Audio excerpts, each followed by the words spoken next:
देखो ये है अरिथमेटिक असाइनमेंट ऑपरेटर, ये इनके साइन होते हैं। इसका मतलब ये होता है कि जो आपका अरिथमेटिक ऑपरेटर होता है ना, plus minus multiply divide mod power और फ्लोर डिवीजन, सबके साथ में बस आपका इक्वल्स टू लग जाता है। अब ये जो मैंने साइन लिखे हैं, अब इनके मैं एक एक एग्जाम्पल लिखूंगी और इससे आपको क्या होगा, एक शॉर्ट फॉर्म जो होती है एक कमांड की शॉर्ट फॉर्म लिखने का तरीका भी पता चल जाएगा।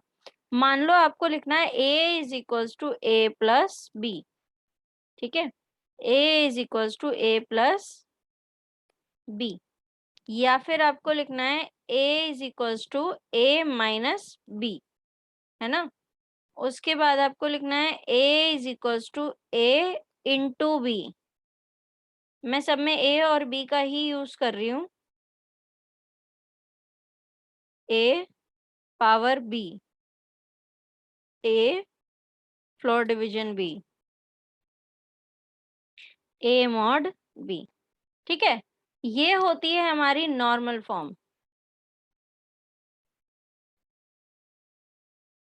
जैसे हम अपने एक्सप्रेशन को लिखते हैं वो हमारी क्या हो जाती है, नॉर्मल फॉर्म हो जाती है। लेकिन हम अब लिखेंगे शॉर्ट फॉर्म, चाहे इसे शॉर्ट फॉर्म कहो, चाहे इसे अरिथमेटिक असाइनमेंट ऑपरेटर का यूज कहो, बात एक ही है। तो इसके अंदर कैसे लिखा जाता है, जो ये a is equals to a plus b है, आप इसको ऐसे लिख सकते हो a plus is equals to b, ठीक है, a plus is equals to b. तो ये लिखो चाहे a is equals to a plus b लिखो, बात एक ही होगी दोनों की। अगला है a minus is equals to b, a multiply equals to b, a divide equals to b, a double star equals to b, फिर a floor division equals to b और a mod equals to b. तो ये आप इसको चाहे short form कह लो, चाहे arithmetic operator का यूज कर लो, अरिथमेटिक असाइनमेंट ऑपरेटर का यूज करो, बात एक ही है। क्योंकि जो अरिथमेटिक असाइनमेंट ऑपरेटर का यूज होता है वो इसीलिए ही यूज किया जाता है ताकि हमारी जो स्टेटमेंट है उसको हम छोटा बना सके। कैसे छोटा बना सकते हैं, वो हम अरिथमेटिक असाइनमेंट ऑपरेटर का यूज करके उसे कर सकते हैं। तो ये आपके क्या है, अरिथमेटिक असाइनमेंट ऑपरेटर। अब हम अपने नेक्स्ट ऑपरेटर पे आ जाते हैं जो कि शिफ्ट ऑपरेटर वगैरह हैं, तो उनको देखते हैं उसमें क्या है। अब है हमारा शिफ्ट ऑपरेटर और बिटवाइज ऑपरेटर। शिफ्ट ऑपरेटर और बिटवाइज ऑपरेटर क्या होता है, देखो जैसे लॉजिकल ऑपरेटर होते हैं एंड और नॉट वगैरह, वैसे ही हमारे बिटवाइज ऑपरेटर होते हैं। लॉजिकल ऑपरेटर आप आगे पढ़ोगे। तो बिटवाइज ऑपरेटर क्या होते हैं, बिटवाइज एंड, बिटवाइज और, बिटवाइज एक्सऑर, बिटवाइज कॉम्प्लीमेंट। तो हम ज्यादातर इनका यूज नहीं करते हैं, शिफ्ट ऑपरेटर और बिटवाइज ऑपरेटर का, और एक आइडेंटिटी ऑपरेटर का इसके अंदर, पाइथन के अंदर, क्योंकि हमें बहुत कम ही जरूरत पड़ती है इनकी। तो देखो जैसे शिफ्ट ऑपरेटर है, मैं इसका एक एग्जांपल लिखती हूँ। तो वो क्या कहेगा, जैसे मान लो एक 10101111 है, उसने कहा लेफ्ट शिफ्ट करो 2 बिट्स, मतलब 2 बिट को लेफ्ट में शिफ्ट कर दो। तो लेफ्ट शिफ्ट कौन सा है, ये फर्स्ट वाला है, फर्स्ट वाला आपका लेफ्ट शिफ्ट है ना, ये वाला, और ये राइट शिफ्ट है। तो फर्स्ट जो लेफ्ट शिफ्ट है उसमें जब आप करोगे, आपका नंबर है ये, मैं इसमें ना सर्कल लगा रही हूँ, तो उससे आपको पता चल जाएगा कि लेफ्ट शिफ्ट क्या होगा। ये जो दोनों आगे के हैं, एक मिनट,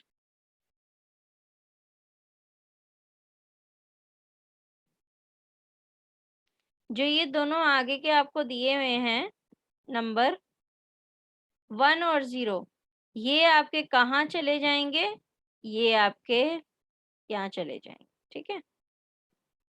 इस तरीके से आपका लेफ्ट शिफ्ट हो जाएगा, ठीक है, मतलब लेफ्ट से आपको शिफ्ट कर देना है। और अगर आपको राइट शिफ्ट बोला होता तो आप पीछे ये दोनों उठा के आगे ले आते, ठीक है। तो इनके एरो ही बता देते हैं कि क्या करना है। एरो आपके ये वाले है ना, इसका मतलब ये है कि आगे से आपको पीछे लेके जाना है। और अगर राइट शिफ्ट होता तो इस तरीके से होते हैं दूसरे एरो, तो वो आपको बताते हैं कि आपको पीछे से आगे लेके जाना है। तो जो नया नंबर होगा वो क्या बनेगा? 1 0 1 1 1 1 1, ये।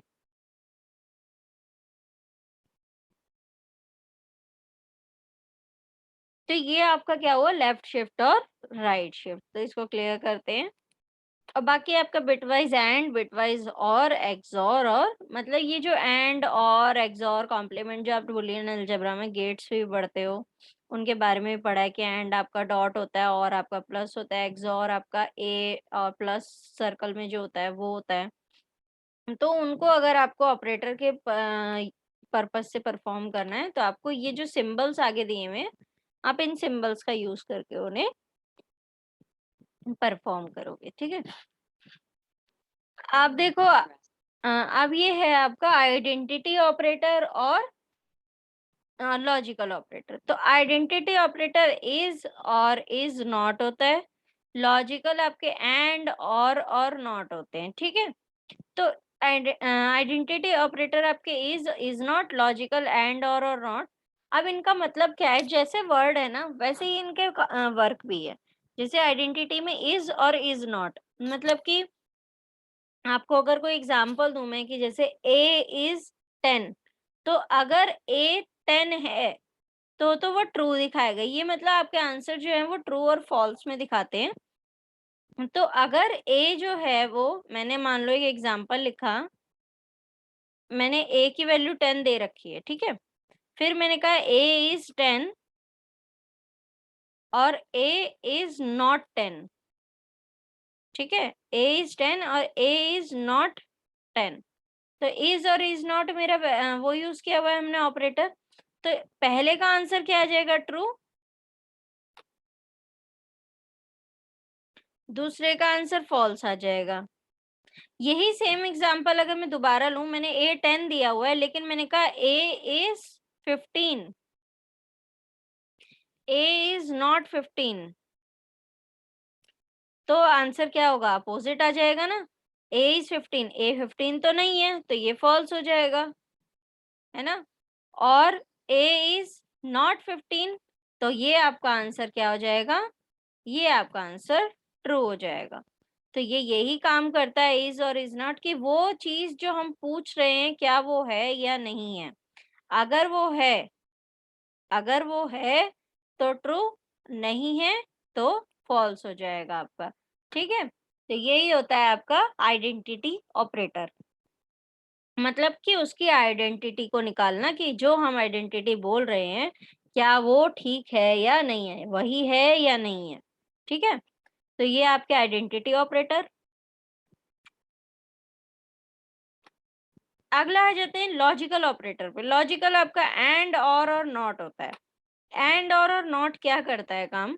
देखो मैंने यहाँ पे एग्जाम्पल लिखा हुआ है एक, लेकिन मैं फिर भी आपको एक दूसरा एग्जाम्पल दूंगी। मैंने कहा एक क्वेश्चन पेपर है, उसमें क्वेश्चन नंबर 1 एंड 2 को करना है आपको। मैंने कहा क्वेश्चन नंबर 1 और क्वेश्चन नंबर 2, ठीक है, और नॉट क्वेश्चन नंबर 1। 3 मैंने कंडीशन दी, ये तीनों जो बीच में एंड और नॉट लिखे हैं ये यही है आपके लॉजिकल ऑपरेटर। तो अगर मैंने कहा कि ये फर्स्ट वाली condition question number 1 and question number 2, तो क्वेश्चन नंबर 1 एंड 2 का मतलब ये है कि मुझे दोनों करने हैं, मतलब कि मुझे दोनों करने हैं। अगर मैंने एक भी क्वेश्चन छोड़ दिया, स्किप कर दिया, तो मेरे नंबर कट हो जाएंगे, तो मुझे वो काम नहीं करना। तो एंड का मतलब होता है कि दोनों कंडीशन ट्रू होनी चाहिए, एंड के आगे वाली भी और एंड के पीछे वाली भी। मतलब मैंने कहा question number 1 and question number 2, तो मुझे क्वेश्चन नंबर 1 भी करना है, क्वेश्चन नंबर 2 भी करना है। तो एंड का मतलब ये होता है।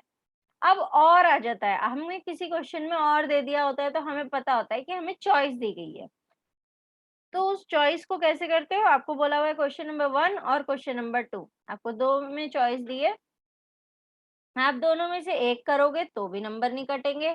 दोनों में से दूसरा मतलब क्वेश्चन नंबर 2 कर दोगे तो भी नंबर नहीं कटेंगे, और दोनों भी कर दोगे तो भी नंबर नहीं कटेंगे, क्योंकि जो आप पहले क्वेश्चन करोगे आपको उसमें नंबर मिल जाएंगे और दूसरा क्वेश्चन आपका ओवर अटेम्प्टेड में चला जाएगा। तो यही आपका एग्जाम्पल किसका हो गया, एंड और का। अब और में क्या है, हमारे पास चॉइस है ना। तो उसमें क्या होता है और ऑपरेटर में कि अगर मान लो क्वेश्चन नंबर 1 वाली कंडीशन ट्रू हो जाती है तो भी मेरा आगे प्रोसीड करेगा वो प्रोग्राम। अगर क्वेश्चन नंबर 2 कर देती हूँ मैं और वो उसमें मुझे मार्क्स मिल जाते तो भी वो आगे काम करेगा, उसकी कंडीशन जो भी आगे उसने बोला होगा कि है ना, मतलब क्वेश्चन नंबर 2 हो जाता है तो ये ऐसा होगा, क्वेश्चन नंबर 1 हो जाता है तो ऐसा होगा। तो ये उसके ऊपर डिपेंड करता है, तो दोनों में से कोई एक भी ट्रू होगा तो भी चलेगा। और एंड के अंदर दोनों का ट्रू होना जरूरी है। इसका मैंने एक और एग्जांपल ये लिखा हुआ है। अब आ जाते हैं नॉट Q1। मुझसे कहा गया नॉट Q1, तो उसमें क्या करना है आपको कि अगर लिखा है नॉट तो उसका मतलब ये है कि वो चीज नहीं होनी चाहिए, जिसके साथ नॉट लिखा हुआ है वो चीज नहीं होनी चाहिए, उसके अलावा कोई भी चीज होगी तो चलेगा। उसने बोला नॉट Q1, मतलब कि क्वेश्चन नंबर 1 नहीं करना है आपको, उसके अलावा आपको जो करना है आप उसके अंदर कर सकते हो। तो ये है आपका लॉजिकल ऑपरेटर एंड और नॉट। इसका एक सेकेंड एग्जांपल जो मैंने पहले से लिखा हुआ है वो मैंने इसीलिए पहले नहीं बताया क्योंकि आपको समझ नहीं आता। मैंने इफ की कंडीशन दी हुई है first, a is less than 10 and a is greater than 5। ठीक है, तो इसमें क्या बोला हुआ है कि a 10 से छोटा एंड a 5 से बड़ा। 5 से बड़ा और 10 से छोटा मतलब कि 6 से लेकर 9 तक, या अगर मैं इक्वल्स टू भी लेकर चलूं तो 5 से लेकर 10 तक अगर a हुआ मेरा तो प्रिंट कर देगा गुड। ठीक है, नीचे जो प्रिंट लिखा हुआ है गुड कर देगा उसको। अगर उसकी जो रेंज हुई ए की, ए के अंदर जो वैल्यू आई वो अगर 5 से 10 की रेंज के बीच की हुई तो वो प्रिंट कर देगा गुड। अब और के लिए क्या किया है, ए ग्रेटर देन 10 और ए ग्रेटर देन 20, या तो ए 10 से बड़ा हो या ए 20 से बड़ा हो।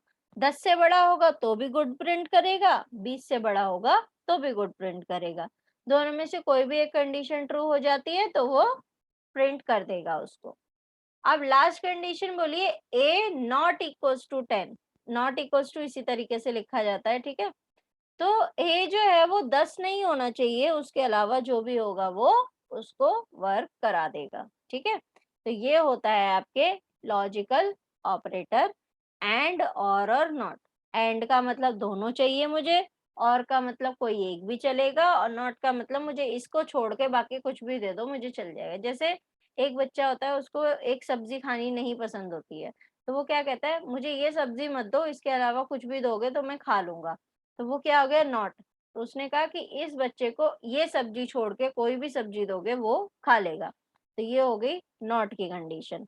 और में मैंने कहा कि मेरे पास ये वाली सब्जी है और एक ये वाली सब्जी है, तो जो खाने वाला है वो क्या कहेगा कि मुझे दोनों में से कोई भी सब्जी दोगे मैं खा लूंगा।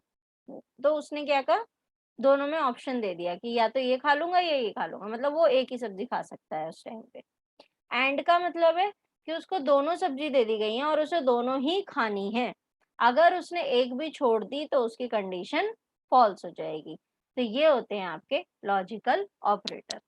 और इज और इज नॉट आपके क्या होते हैं, आइडेंटिटी ऑपरेटर, जो कि उसकी एग्जिस्टेंस को चेक करते हैं कि क्या वो वही चीज है या नहीं है। अब मैं इसको हटा देती हूँ।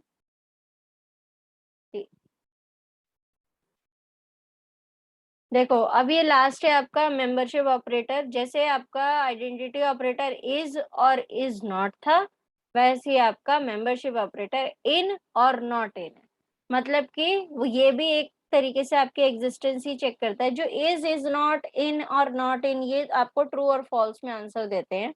तो जैसे अब मैंने एक एग्जांपल ही नीचे लिखा है पर इसको मैं बताऊंगी, इससे पहले मैं आपको एक छोटा सा एग्जांपल देती हूँ। उसमें क्या है, देखो एक सेकेंड।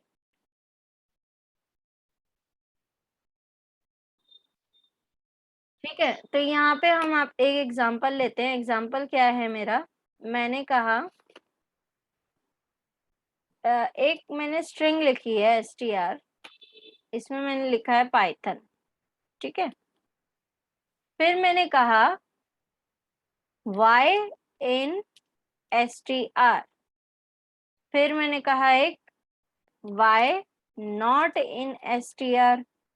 तो इसका मतलब ये है कि फर्स्ट वाला जो लिखा है y इन str और second y not in str, ये चेक करेगा क्या y इन str है, y str के अंदर है। अगर है तो वो आंसर क्या दिखाएगा आपको, ट्रू दिखाएगा। यहाँ पे आंसर यहाँ आपको क्या दिखाएगा, ट्रू। और अगर y नॉट इन str है, मतलब y नहीं है str में, तो ट्रू दिखाएगा। लेकिन यहाँ पे क्या है, y not in str, y तो है ना str के अंदर, तो ये आंसर फॉल्स हो जाएगा। अब मान लो सेम एग्जांपल मैंने लिया, मैंने कहा o, कैपिटल O इन str। अब यहाँ कैपिटल और स्मॉल का भी फर्क होता है, तो क्योंकि जो हमारा O है वो तो स्मॉल है, तो यहाँ पे आंसर क्या आ जाएगा आपका, फॉल्स। ठीक है, यहाँ पे आंसर क्या आ जाएगा आपका, फॉल्स। लेकिन ये वाला आंसर आपका ट्रू हो जाएगा। अच्छा, ये नॉट इन str लिखना था मुझे, इसको मैं ठीक कर देती हूँ।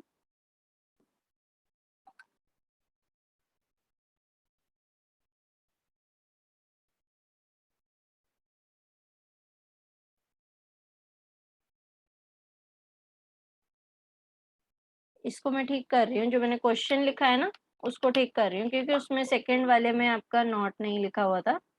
मैंने लिखा था o इन str और o नॉट इन str। तो अब जो कैपिटल O है वो तो नहीं मिला ना उसको उसमें, तो वो जो कंडीशन हमने बोली थी वो सही हो गई और उसने आंसर ट्रू दिखा दिया। ये था एक बेसिक एग्जांपल।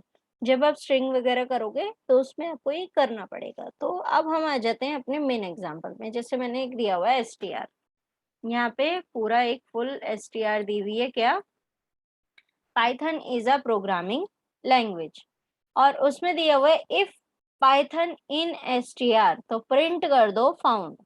अगर पाइथन str के अंदर है तो प्रिंट कर दो फाउंड। ये अगर कंडीशन ट्रू है तो ये कर देगा फाउंड। एल्स में क्या होता है कि अगर इफ वाली कंडीशन ट्रू नहीं है तो एल्स वाली कंडीशन नॉट फाउंड प्रिंट कर देगा। ठीक है, अब मैंने उल्टा कंडीशन दे रखी है नीचे, सेम क्वेश्चन के लिए, सेम str के लिए। If programming not in str, अगर प्रोग्रामिंग नहीं है str के अंदर तो नॉट फाउंड दिखाओ, नहीं तो फाउंड दिखाओ। बात वही है, चाहे तुम अगर तुमने इन लिखा तो तुम्हें प्रिंट में फाउंड लिखना पड़ेगा, और अगर तुमने नॉट इन लिखा कि वो नहीं है इसके अंदर तो नॉट फाउंड लिखना पड़ेगा। तो इन और नॉट इन वही उसकी जो एग्जिस्टेंस उस चीज के अंदर है वो चेक करेगा कि वो चीज उसके अंदर प्रेजेंट है एग्जैक्ट या नहीं है। तो ये आपके क्या हो जाते हैं, मेंबरशिप ऑपरेटर। तो ये हमने 9 तरह के ऑपरेटर पढ़े हैं, 9 टाइप्स के ऑपरेटर पढ़े हैं इसके अंदर पाइथन में। Binary operator, unary operator, arithmetic operator, relational operator, arithmetic assignment operator, shift operator, bitwise operator, identity, logical and membership operator. ये लास्ट आपका मेंबरशिप ऑपरेटर था, और यहाँ हमारे क्या होते हैं, ऑपरेटर्स खत्म हो जाते हैं। इसके अलावा और कोई ऑपरेटर नहीं होता है इसके अंदर। ओके।